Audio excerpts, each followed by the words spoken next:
Welcome to VVD news. ప్రజల కోసం ప్రశ్నించే గొంతురాయ్. నేను మీ సాయి సుధారాగిశెట్టి. ముందుగా ఈ రోజు ముఖ్యాంశాలకు స్వాగతం. నంద్యాల ప్రభుత్వ ఆసుపత్రిలో చనిపోయిన వెంకటరమణకు ఫైనాన్స్ అష్యూరెన్స్ ఇస్తానని మాటిచ్చిన నంద్యాల జిల్లా కలెక్టర్ రాజ్ కుమార్ గనియా. నిరుద్యోగ యువతి యువకులకు ఉపాధి అవకాశం. Concert tax services LLC Hyderabad ఆధ్వర్యంలో ప్లేస్మెంట్ డ్రైవ్. నంద్యాలలో Andhra Pradesh primary health centres doctors association ఆధ్వర్యంలో కొనసాగుతున్న రిలే దీక్షలు. పీజీఆర్ఎస్ దరఖాస్తులను నాణ్యతతో పరిష్కరించండి. జిల్లా కలెక్టర్ రాజ్ కుమార్. పీజీఆర్ఎస్ కు 222 దరఖాస్తులు. ఆదోని జనసేన ఆధ్వర్యంలో ధనాపురం గ్రామ సమస్యలపై దృష్టి. దేవరగట్టులో జరిగిన బన్నీ ఉత్సవంలో మృతి చెందిన వ్యక్తి కుటుంబాన్ని ఆదుకోవాలని ఆదోని సబ్ కలెక్టర్ కు వినతి పత్రం. పత్తి, మిరప, ఉల్లి, టమాటో ఆదుకోవాలని ఆదోని ఎంఆర్ఓ కార్యాలయం ముందు నిరసన.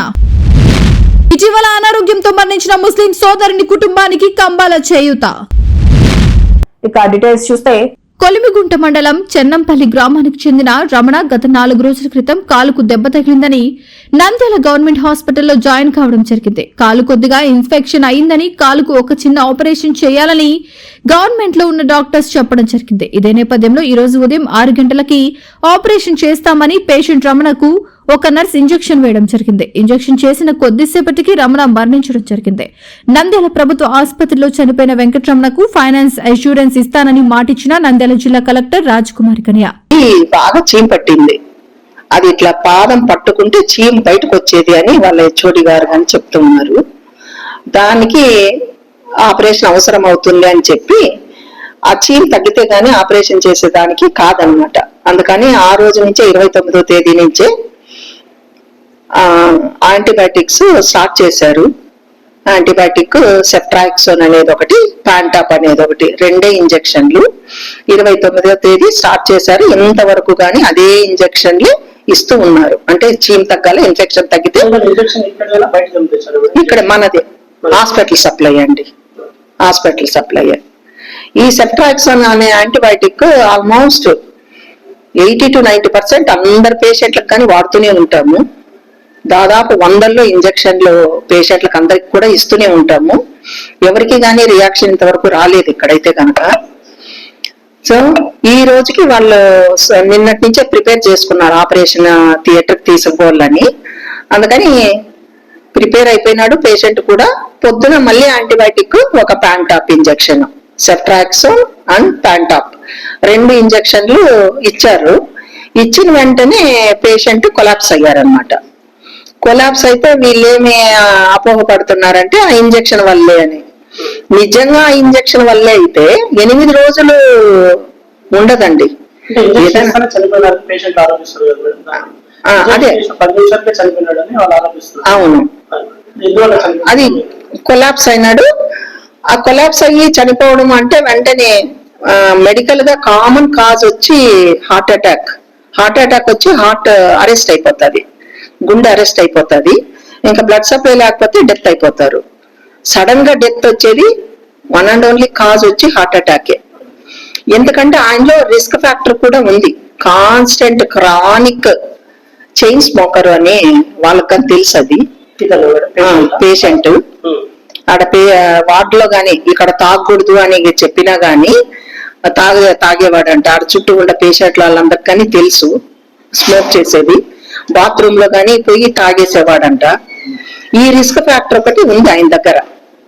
ప్లస్ ఇప్పుడు మీరు కానీ చూస్తూ ఉంటారు, 20-25 ఏళ్ళు 30 ఏళ్ళలో కానీ సడన్ గా కొలాప్స్ అయిపోతున్నారు. ఉన్నట్టుండి తిరుగుతూ కింద పడి చనిపోతున్నారు కదా. హార్ట్ అటాక్లే వస్తున్నాయి ఆఫ్టర్ కరోనా. ఎక్కువ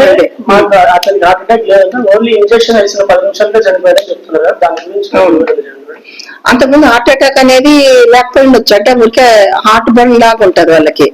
ఏమంటారు, గ్యాస్ ట్రబుల్ ఉంది అట్లానే అనుకుంటారు. కామన్ గా అదే అనుకుంటుంటారు. ఇదేమైనా కొంచెం మంటగా నొప్పిగా ఉన్నా గానీ ఇదే మా గ్యాస్ ట్రబుల్ అని అంటుంటారు. దానికోసమని అదే పనిగా ట్రీట్మెంట్ తీసుకోకుండా ఉండొచ్చు. నాకు హైలీ రిస్క్ ఫ్యాక్టర్ వచ్చి క్రానిక్ చైన్ స్మోకర్. ఆ స్మోకింగ్ అనేది చాలా డేంజర్ అండి. ఉండే వాళ్ళకి కానీ చెప్తున్నాను. ఈ ఆల్కహాల్ తాగే వాళ్ళకంటే హై రిస్క్ ఫ్యాక్టర్ వచ్చి స్మోకింగ్. రక్తనాళాలు కుంచిపోతాయి. ప్లస్ స్ట్రెస్ అండ్ స్ట్రెయిన్ ఉండొచ్చు, ఆపరేషన్ థియేటర్కి వెళ్ళాలి, ఆ భయం ఉండొచ్చు. ఒక్కసారి సూది గుచ్చిన తర్వాత కొంచెం నొప్పి అయిన తర్వాత కానీ ఆ స్ట్రెస్ అండ్ స్ట్రెయిన్ ఇంకా అగ్రవేట్ అవుతుంది. ఇవన్నీ aggravating factors plus chronic smoker plus ఆ సిమ్టమ్స్ అవన్నీ కనపడేది హార్ట్ అటాక్ లాగే అనిపిస్తుంది. ఇంజెక్షన్ వల్లే అని అంటే 8 రోజులు ఆ ఇంజెక్షన్ వేస్తున్నాం కదా, 8వ రోజే ఎందుకు చనిపోతారు? అదే ఇంజెక్షన్ అదే సెప్ట్రాక్సోనే అక్కడ ఇంకా 3 వేసాము.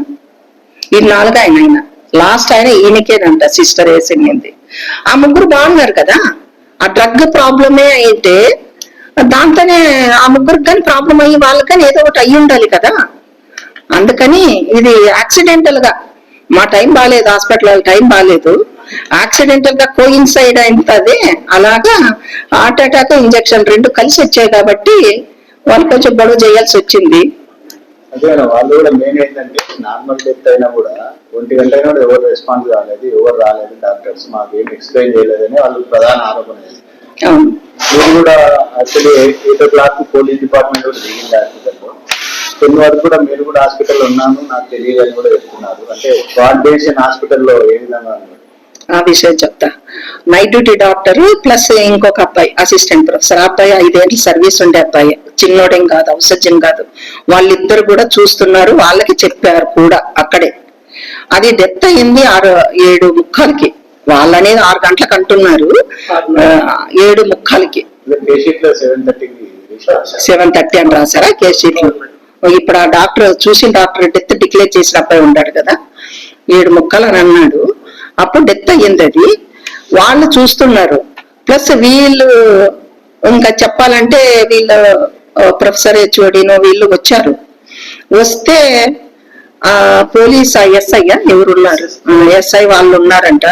వాళ్ళు చాలా రేంజ్ లో ఉన్నారు. సార్ వెళ్ళొద్దండి సార్, ఇంతవరకు అనలేదు, మీతో అంటున్నాను మాట, చెప్పొచ్చో లేదో తెలియదు, వద్దు సార్ వెళ్ళొద్దండి సార్, కొంచెం వాళ్ళు తగ్గితే చూద్దామని వాళ్ళనే ప్రొటెక్షన్ గా తీసుకొని మీరు లోపలికి వెళ్ళి ఉండాల్సిందే అని నేను అన్నాను. వద్దండి సార్ అని మమ్మల్ని వెనక్కి పంపించారు మేడం అని అన్నారు. ఆయన ప్రొఫెసర్ హెచ్ఓడి, ఈయన అసోసియేట్ ప్రొఫెసర్. వీళ్ళిద్దరు పోయేదానికి ట్రై చేస్తే ఇప్పుడు రేంజ్ లో ఉండారు వాళ్ళు, వద్దు మ్యాన్ హ్యాండ్లింగ్ కి వస్తారు. మీరు చూసుంటారు ఎక్కడో డాక్టర్లు కొట్టేది, ఎవరికైనా భయమే కదా. ఆ మాట అంటే మేము వెనక్కి వచ్చాం మేడం అని వీళ్ళు అంటున్నారు. నేను చెప్తే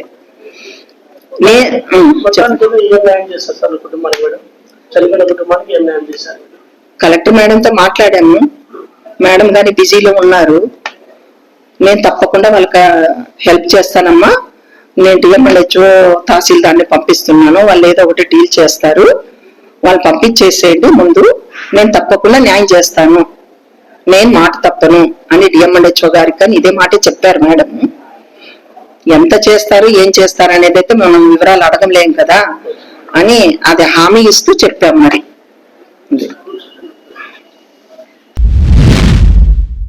జిల్లాలోని నిరుద్యోగ యువతీ యువకులకు ఉపాధి అవకాశాలను కల్పించేందుకు బహుళ జాతీయ సంస్థ కాన్సర్టాక్స్ సర్వీసెస్ ఎల్ఎల్సీ హైదరాబాద్ ఆధ్వర్యంలో శ్రీ రామకృష్ణ డిగ్రీ కళాశాల నంద్యాలలో 2025 అక్టోబర్ 9వ తేదీ ఉదయం 9 గంటలకు ప్లేస్మెంట్ డ్రైవ్ నిర్వహించబడుతుంది అని కళాశాల చైర్మన్ డాక్టర్ జి రామకృష్ణారెడ్డి గారు తెలిపారు. మల్టీ నేషనల్ కంపెనీ అయినటువంటి కాన్సర్టాక్స్ సర్వీసెస్ హైదరాబాద్ వారి ఆధ్వర్యంలో ఈ నెల 9వ తేదీన ఉదయం 9 గంటలకి ప్లేస్మెంట్ డ్రైవ్ నిర్వహించడం జరుగుతుంది. ఈ డ్రైవ్కి 3 రౌండ్స్ ఉంటాయి. ఒకటి గ్రూప్ రిజిస్ట్రేషన్, రెండవది స్క్రీనింగ్, తర్వాత మూడవది ఆపరేషన్స్ రౌండ్ అని 3 రౌండ్స్లో ఇంటర్వ్యూస్ కండక్ట్ చేయడం జరుగుతుంది. దీనికి పాల్గొనడానికి ఎవరైనా రావచ్చు, ఎనీ గ్రాడ్యుయేట్ అయి ఉండాలి.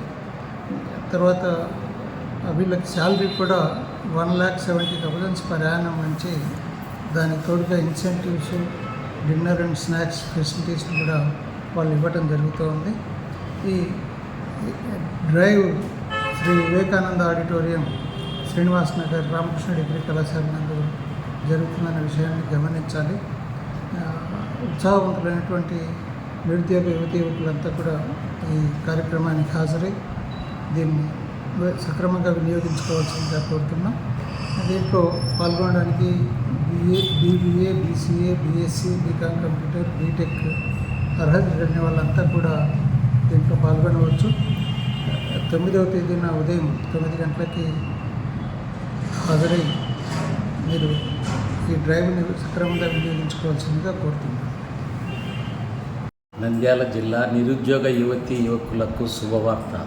శ్రీ రామకృష్ణ డిగ్రీ కళాశాల యందు 9/10/2025 గురువారం రోజు ప్లేస్మెంట్ డ్రైవ్ నిర్వహించబడుతూ ఉంది. కన్సోర్ ట్యాక్స్ సర్వీసెస్ కంపెనీ హైదరాబాద్ వారిచే ఈ నియామకాలు చేపట్టడం జరుగుతుంది. ఎనీ డిగ్రీ చదివినటువంటి వారు, డిగ్రీ పూర్తి చేసినటువంటి వారు ఎవరైనా ఈ ఉద్యోగాలకు అర్హత కలిగి ఉంటారు. ఈ ఉద్యోగం సంబంధించి నైట్ షిఫ్ట్లో మాత్రమే ఉద్యోగం అనేటువంటిది చేయవలసి ఉంటుంది. ఈ ఉద్యోగము US ట్యాక్స్ అసోసియేట్ అన్నటువంటి ఉద్యోగము. సంవత్సరానికి 1.7 lakhs వారికి జీతభత్యాలు, తర్వాత అదనపు అలవెన్సులు కూడా ఉండే అవకాశం ఉంది. ఈ అవకాశాన్ని నంద్యాల పరిసర ప్రాంత నిరుద్యోగ యువతీ యువకులు వినియోగించుకొని 9వ తేదీ గురువారము స్వామి వివేకానంద ఆడిటోరియం నందు నిర్వహించబడుతుంది. దానికి సంబంధించినటువంటి సర్టిఫికేట్ తీసుకొని ప్లేస్మెంట్ డ్రైవ్కు హాజరు కావాల్సిందిగా కోరుతున్నాము. నంద్యాలలోని DMHO కార్యాలయ ఆవరణలో Andhra Pradesh primary health centres doctors association ఆధ్వర్యంలో చేపట్టిన రిలే దీక్షలు కొనసాగుతున్నాయి. వైద్యులు, సిబ్బంది విధులను బహిష్కరించి దీక్షలో పాల్గొన్నారు. ఈ సందర్భంగా ఆ సంఘం నాయకులు మాట్లాడుతూ జీవో 99ని రద్దు చేసి డిపార్ట్మెంట్లోని clinical, non clinical, in service సీట్లను కల్పించాలని కోరారు. నమస్కారం అండి. నా పేరు డాక్టర్ తేజస్విని. ప్రాథమిక ఆరోగ్య కేంద్రం ప్రభుత్వ సంఘం నుంచి మేము ఈ ధర్నా చేపడుతున్నాము. ఇది మేము 4 రోజులుగా జరుపుతూ ఉన్నాము. మా ప్రధాన డిమాండ్లు వచ్చేసి టైమ్ ఆన్ ప్రమోషన్స్. చాలా ఏళ్లుగా 16-20 సంవత్సరాల నుంచి మెడికల్ ఆఫీసర్ క్యాడర్ లోనే, అంటే సివిల్ అసిస్టెంట్ క్యాడర్ లోనే కొనసాగుతూ వస్తూ ఉన్నారు. అలాంటి సీనియర్స్ కి కానీ ఎలాంటి ప్రమోషన్స్ ఇవ్వకుండా అలాగే అలాంటి ప్రమోషన్స్ లోనే రిటైర్ అవ్వడం కూడా, అంటే అలాంటి క్యాడర్ లోనే రిటైర్ అవ్వడం కూడా జరుగుతుంది. దానికి ఇంకా వచ్చేసి ఇన్ సర్వీస్ PG కోట 50%, 30% నుండి ప్రధానంగా 15% కి 15% కి తగ్గించడం జరిగింది. ఆ 15% కూడా ఓన్లీ కొన్ని బ్రాంచెస్ అని చెప్పేసి చెప్తున్నారు. అది కూడా చర్చలకు పిలిచి మళ్ళీ 1 సంవత్సరం వరకే చెప్తున్నాము, మళ్ళీ తర్వాత సంవత్సరాలు మేము ఇంకా దాని గురించి ఏమి చెప్పలేము, నిర్ణయించుకోలేము, మళ్ళీ మాట్లాడతాము అంటున్నారు. సో ఇలాంటిది ఏది కూడా వాళ్ళు ఓరల్ గా, అంటే వాళ్ళు ఊరికే రాతపూర్వకంగా ఏది ఇవ్వకపోవడము, ఒకసారి ఒక మాటలా మాట్లాడడం అనేది ఇబ్బందికరంగా ఉంది. గ్రామీణ సేవలు, అంటే సంచార చికిత్స సేవ ప్రోగ్రాంలు ఎన్ని సంవత్సరాలుగా వెళ్తూ వస్తున్నారు గ్రామీణ సేవలకి. అంటే హ్యామ్లెట్ విలేజెస్, చాలా దూర ప్రాంతాలు ఉంటాయి. అలాంటి విలేజెస్ కి వెళ్ళి వస్తున్న అసౌకర్యంగా ఉన్న పరిస్థితుల్లో కూడా సేవలు అందించడం జరుగుతుంది. కానీ వాటికి అలవెన్సెస్ అనేవి కూడా ఇప్పటి వరకు ఎప్పుడు ఇవ్వలేదు. వాటి గురించి కూడా కొంచెం నిర్ణయం తీసుకోవాలని ప్రభుత్వాన్ని కోరుతున్నాము. ట్రైబల్ అలవెన్సెస్ కానీ, మళ్ళీ నోషనల్ ఇంక్రిమెంట్స్, 2020 బ్యాచ్ వాళ్ళకి నోషనల్ ఇంక్రిమెంట్స్ ఎంతో సేవ చేశారు కరోనా అప్పుడు. వాటి గురించి కూడా ఏ నిర్ణయం తీసుకోకుండా ఉన్నారు. ప్రతిదీ కూడా ఒకసారి మళ్ళీ పునరుద్ధరణ చేసేసి వాటి గురించి ఆలోచించి వాటి గురించి మాకు న్యాయం చేయాలని చెప్పేసి కోరుతున్నాము. Thank you. నమస్కారం అండి. నా పేరు డాక్టర్ వై అనిల్ కుమార్. నేను ఆంధ్రప్రదేశ్ ప్రాథమిక ఆరోగ్య కేంద్ర సంఘం నంద్యాల డివిజన్ నుంచి మేము మా యొక్క సమస్యల కోసం పోరాడుతూ న్యాయ పోరాటం చేస్తున్నాము. 2022 నుంచి ప్రభుత్వము ప్రతి సంవత్సరము కూడా సర్వీస్ PG కోసము 30%, 20%, 15% ఇలా తగ్గించుకుంటూ వస్తూ మా హక్కులను కూడా కాళ్ళ రాస్తున్నారు. అలా కాకుండా మాకు ఇవ్వాల్సిన సర్వీస్ ఫీజులు మాకు ఇవ్వడంతో పాటు, అలాగే మా సీనియర్స్ ఎంతో కాలం 18 సంవత్సరాలు 20 సంవత్సరాల నుంచి ఒకటే క్యాడర్. ఇప్పుడు మేము జాయిన్ అయినప్పుడు మేము సివిల్ అసిస్టెంట్ సర్జన్ గా ఏ క్యాడర్ లో ఉన్నామో 18 సంవత్సరాలకు కూడా అదే క్యాడర్ లో ఉండటం అనేది అంత సమంజసం కాదు, అంటే న్యాయం కూడా కాదు. అందుచేత ప్రభుత్వము మా న్యాయమైన కోరికను నెరవేర్చాలని కోరుకుంటున్నాను. అలాగే నోషనల్ ఇంక్రిమెంట్స్ కోవిడ్ టైంలో 2020లో మా సీనియర్స్ 53,000 రూపాయలకి జాయిన్ అయ్యి కంటిన్యూస్ గా 2 సంవత్సరాల పాటు అదే జీతంతో పనిచేసి ఆ తర్వాత మేము న్యాయంగా నోషనల్ ఇంక్రిమెంట్ కోసం అని చెప్పేసి అడుగుతున్నాము. అది చాలా న్యాయబద్ధమైనది. అది ప్రభుత్వం నెరవేర్చాలని, అలాగే ట్రైబల్ ఎంతో సున్నిపెంట, రుద్రవరం అలాంటి ప్లేసుల్లో ఎటువంటి సౌకర్యాలు లేని ప్లేసుల్లో మా ప్రభుత్వ ఉద్యోగులు, మా డాక్టర్లు పనిచేస్తున్నారు. వాళ్ళకి కూడా 50% ఇవ్వాలని చెప్పేసి కోరుకుంటున్నాము బేసిక్ లో నుంచి. అలాగే 104 సర్వీసెస్ కి ఎంతో ప్రయాసపడి వెళ్తున్నాము. అయినా కూడా మాకు ప్రభుత్వం మా సైడ్ నుంచి, వాళ్ళ సైడ్ నుంచి మాకు ఏమీ కూడా న్యాయం చేయట్లేదు. ఇవన్నీ కూడా ప్రభుత్వము నెరవేర్చాలని కోరుకుంటాను. Thank you. ప్రజా సమస్యల పరిష్కార వేదిక ద్వారా స్వీకరించిన దరఖాస్తులను నిర్ణీత కాల పరిమితిలోగా నాణ్యతతో పరిష్కరించాలని జిల్లా కలెక్టర్ జి రాజకుమారి అధికారులను ఆదేశించారు. సోమవారం కలెక్టరేట్లోని పీజీఆర్ఎస్ హాల్లో డీఆర్ఓ రామునాయక్, డిప్యూటీ కలెక్టర్లు, సంబంధిత జిల్లా అధికారులు పాల్గొని అర్జీలు స్వీకరించారు.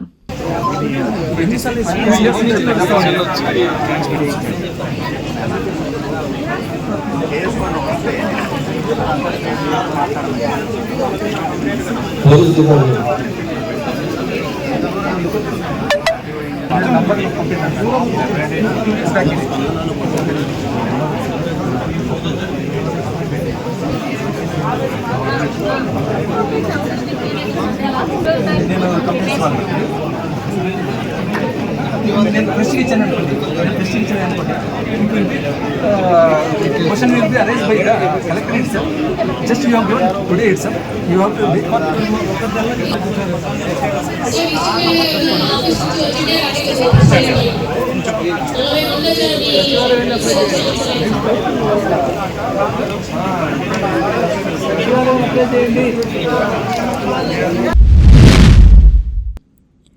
ఆదోని పరిధిలోని ధనాపురం గ్రామంలో జనసేన ఇన్ఛార్జ్ నాయకర్ మల్లప్ప ఆదేశాల మేరకు పార్టీ కార్యాలయాలు స్థానిక ప్రజల సమస్యలను అడిగి తెలుసుకున్నారు. ముఖ్యంగా గ్రామంలో నెలకొన్న డ్రైనేజీ సమస్యల పరిష్కారానికి అధికారులు తక్షణమే చొరవ చూపాలని జనసేన నాయకులు పులిరాజు డిమాండ్ చేశారు. ఉండాలి, ప్రజలకు జవాబుదారీతనంగా ఉండాలి, ప్రజలకు ఎల్లప్పుడూ అందుబాటులో ఉండాలి మల్లప్పన్న సైన్యం అనేటువంటి ఒక ఉద్దేశంతో ఈరోజు ధనాపురం గ్రామంలో ఉన్నటువంటి సమస్యలను తెలుసుకోవడానికి, ప్రజలతో మాట్లాడడానికి ఈరోజు మేమంతా కూడా ధనాపురం గ్రామానికి వచ్చాం. ధనాపురం గ్రామంలో సాధ్యమైనంత వరకు అధికారులు, సచివాలయ సిబ్బంది కూడా బ్రహ్మాండంగా ధనాపురం గ్రామంలో పనిచేస్తూ ఉన్నారు. ప్రజలు మన దృష్టికి తీసుకొచ్చినటువంటి విషయం ఏంటంటే, కొంచెం డ్రైనేజ్ ఒక్కటి ఇబ్బందిగా ఉందని చెప్పి ప్రజలు మా దృష్టికి తీసుకొచ్చారు. మరి రాష్ట్ర ప్రభుత్వం గ్రామీణ అభివృద్ధి శాఖ మంత్రివర్యులు, మా జనసేన పార్టీ అధ్యక్షులు పవన్ కళ్యాణ్ గారు కూడా అధికారులకు, కలెక్టర్ గారికి చాలా స్పష్టంగా ఆర్డర్స్ ఇచ్చాడు. గ్రామాల్లో తడి చెత్తను, పొడి చెత్తను వేరు చేసి ప్రతి గ్రామంలో ఉన్నటువంటి ప్రతి డోర్ దగ్గరికి వెళ్ళి తడి చెత్తను, పొడి చెత్తను వేరు చేసి ఇవ్వాలి, గ్రామాలు అభివృద్ధి చెందాలి అనేటువంటి ఒక గొప్ప సంకల్పంతో పవన్ కళ్యాణ్ గారు, మా పార్టీ అధ్యక్షులు పవన్ కళ్యాణ్ గారు దిశానిర్దేశం చేయడం.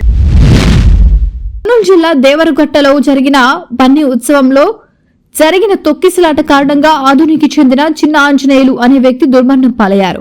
ఈ ఉత్సవం కోసం పోలీసు ఉన్నతాధికారులు 1000 మంది సిబ్బందిని ఏర్పాటు చేశామని ప్రకటించినప్పటికీ భక్తుల రద్దీని నియంత్రించడంలో లోపాలు తలెత్తడం వల్లే ఈ విషాదం జరిగిందని కుటుంబ సభ్యులు ఆవేదన వ్యక్తం చేశారు. ప్రభుత్వం తక్షణమే తమ కుటుంబాన్ని ఆదుకోవాలని కోరుతూ ఆదోని సబ్ కలెక్టర్ కు వినతి పత్రం అందజేశారు. అదే మా అర్జీ చూసి సబ్ కలెక్టర్ సారు ఖచ్చితంగా చూసి, మీరు అక్కడ ఆయన ఎప్పుడు వెళ్ళినాడమ్మా, ఎక్కడైనా అంతా ఎంక్వైరీ చేశాడు. ఆయనకు మళ్ళీ ఏదైనా గుండె జబ్బు ఉందా, ఏమన్నా ఉందా అని అడిగినాడు. కానీ మా మామకైతే ఫస్ట్ నుంచి ఏ జబ్బులు అయితే లేవని చెప్పి సార్ చెప్పేశాము.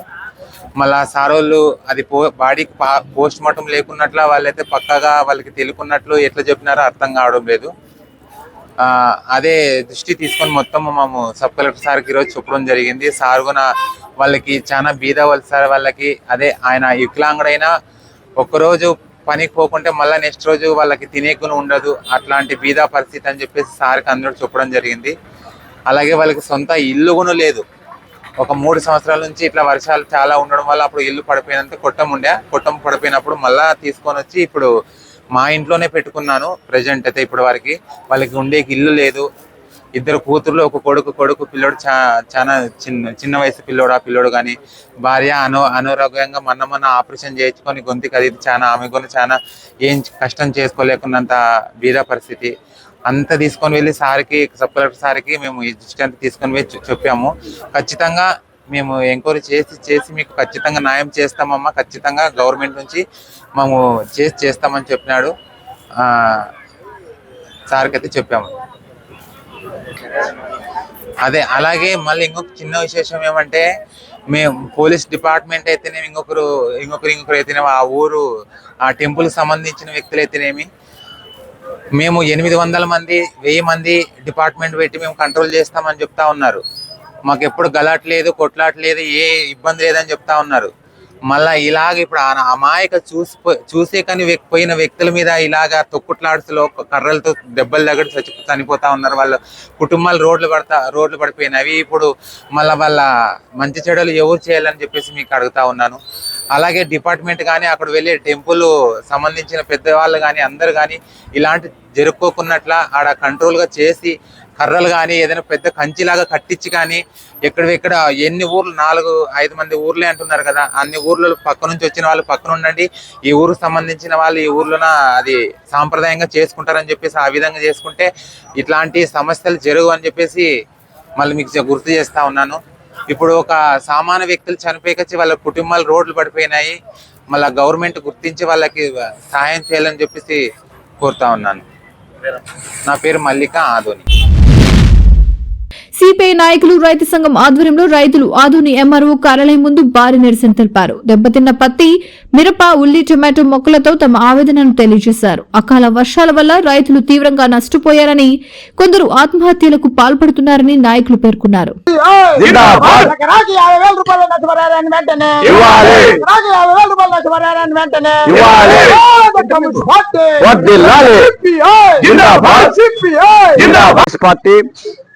ఆంధ్రప్రదేశ్ రైతు సంఘం ఆధ్వర్యంలో జిల్లా వ్యాప్తంగా అన్ని మండల తహసీల్దార్ల ఆఫీసుల ముందు ధర్నా కార్యక్రమాలు నిర్వహిస్తా ఉన్నాం. మరి కర్నూలు జిల్లాలో ఖరీఫ్ సీజన్లో సకాలంలో వర్షాలు వచ్చినాయని చెప్పి రైతులు అన్ని రకాల పంటలను విస్తారంగా లక్షలాది ఎకరాల్లో సాగు చేశారు. మరి సాగు చేసిన తర్వాత పంటలు ఆశాజనకంగా ఉన్నాయి.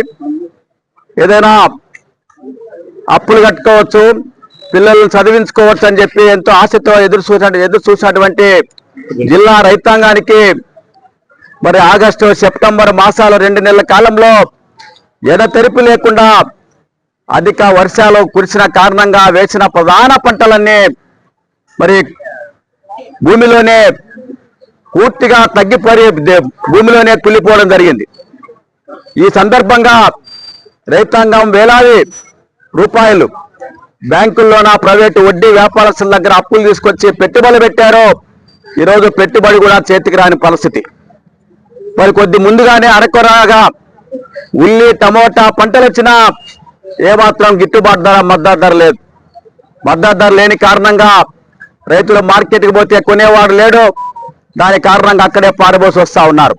మరికొంతమంది రైతులు పంట పొలాల్లోనే ఏమాత్రం వాటిని తీసిపోయే బాడీ కూడా గిట్టుబాటు కాదు కాబట్టి జీవాలకి, పశువులకి పారబోసి పొలాల్లోనే వదిలేశారు. అంటే దీని కారణంగా అన్ని రకాల పంటలకి తీవ్ర నష్టం జరిగింది. అరకొర పంట పండితే ధర లేదు, మిగతా పంటలన్నీ కూడా పెట్టుబడి చేతికి రాని పరిస్థితి. అందుకే మొత్తం జిల్లా వ్యాప్తంగా రైతాంగం అంతా కూడా ఆందోళన చెందుతా ఉన్నారు. అందుకే మేము ప్రభుత్వాన్ని సూటిగా అడుగుతా ఉన్నాం, ఏమాత్రం కూడా ఈ ప్రభుత్వానికి రైతుల మీద ప్రేమ ఉంటే, చిత్తశుద్ధి ఉంటే తక్షణమే జిల్లా కలెక్టర్ గారు, జిల్లా రెవెన్యూ అధికారులు, జిల్లా వ్యవసాయ అధికారులు క్షేత్రస్థాయిలో పంటల పరిశీలన చేయాలి. ముస్లిం కుటుంబానికి కంబాల సహాయం. గోకవరంలో ఇటీవల అనారోగ్యంతో మరణించిన ముస్లిం సోదరుడు షేక్ మీరా సాహిబ్ కుటుంబ సభ్యులను రామసేన సభ్యులు పరామర్శించి 26 కేజీల బియ్యం బస్తా, 5,000 రూపాయల ఆర్థిక సహాయాన్ని అందజేశారు. మాతాకి జై శ్రీరామ్. ఈరోజు న్యూ అంబేద్కర్ కాలనీలో మేరా సాహెబ్ గారి ఇంటికాడ మేము ఉన్నాం. విశ్వ హిందూ ధర్మ పరిరక్షణ రామసేన అధ్యక్షులు బీజేపీ నాయకులు శ్రీ కంబాల శ్రీనివాసరావు గారు ఈ యొక్క ముస్లిం సోదరులు అయినటువంటి మేరా సాహిబ్ గారు మరణించారన్న సంగతి కొంతమంది ముస్లిం సోదరులు, క్రైస్తవ సోదరులు ఆయన దృష్టికి తీసుకురాగా, ఆయనకు ముందే ఆరోగ్యం బాగోలేదన్నప్పుడు 10,000 రూపాయలు ఇవ్వడం జరిగింది. ఇప్పుడు ఈ విషయం ఆయన దృష్టికి తీసుకురాగానే ఆయన దినకార్యం నిమిత్తం అర్జెంటుగా మీరు చిన్నపిల్లలతోటి ఆడబిడ్డ చేసుకోలేదు కాబట్టి ఖచ్చితంగా వారికి ఆర్థిక సాయం అందించండి అని 5,000 రూపాయలను 26 కేజీల రైస్ ప్యాకెట్ అందించడం జరిగింది. ఇక్కడ మీరు గమనించాల్సింది ఏంటంటే కంబాల శ్రీనివాసరావు గారు ఒక శ్రీరాముడు, ఒక యేసుప్రభు, ఒక అల్లా అని మేము ప్రజలు భావిస్తున్నారు. ఇక్కడ మతాలు లేవు, కులాలు లేవు. ఈవేళ ముస్లిం సోదర కుటుంబానికి, క్రైస్తవ సోదర కుటుంబాలకి అనేకమైనటువంటి కార్యక్రమాలు, చేయూత కార్యక్రమాలు, ఆర్థిక సహాయాలు అందిస్తున్నారన్న దానికి ఇదే నిదర్శనం అని చెప్పి మీ అందరికీ తెలియజేస్తూ, కంబాల సాయం కన్నీరు మాయం అనేటటువంటి ఒక పథకంతో ఈవేళ కష్టాల్లో ఉన్నటువంటి పేద ప్రజలని, ఇబ్బందుల్లో ఉన్నటువంటి పేదలని ఆదుకునేటటువంటి ప్రక్రియలో భాగంగా ఈవేళ మీరా సాహిబ్ గారి కుటుంబానికి ఈ యొక్క ఆర్థిక సాయం అందించడం జరిగిందని తెలియజేయడం జరిగింది. ఇక్కడ ముస్లిం సోదరులైనటువంటి మీరా బాయి గారి సాహిబ్ గారి ఇంటికి వచ్చాం. అలాగే బంగాళాపేటలో క్రైస్తవ సోదరుడు వజ్రంగి రఘు, అలాగే పాత గుబ్బాలమ్మ ఎంఆర్పిఎస్ అరుంధతిపేటలో భజనయ్య అని గంపని బజ్జలియ అన్నవాడు చనిపోవడం జరిగింది. వారికి కూడా 26 కేజీల రైసు 5,000 రూపాయలు కూడా అందించడం జరిగింది. చూడండి, ఒక్కసారి ఆలోచించి ఇక్కడ ముస్లిం కుటుంబాలకి, క్రైస్తవ కుటుంబాలకి విశ్వ హిందూ ధర్మ పరిరక్షణ రామసేన అధ్యక్షులు ఎంత అండగా ఉంటున్నారో, ఎంత సపోర్ట్గా ఉంటున్నారో అనేటటువంటిది అన్ని మతాల వారు గమనించాలి, అన్ని ప్రజానికం కూడా గమనించాలి. ఇలాంటి మత సామరస్యాన్ని తీసుకొచ్చి ఏ రకమైనటువంటి లాండ్ ఆర్డర్ ప్రాబ్లం లేకుండా అందరూ కలిసి ఉండాలి, అందరూ కలిసి ఉంటేనే ఈ దేశం బాగుంటుంది అనేటటువంటి నరేంద్ర మోడీ గారి యొక్క నాయకత్వంలో, ఆయన యొక్క ఆదేశాల ప్రకారంగా ఆయన శిష్యుడిగా ఈవేళ కంబాల శ్రీనివాసరావు గారు చేపట్టేటటువంటి కార్యక్రమాలన్నీ కూడా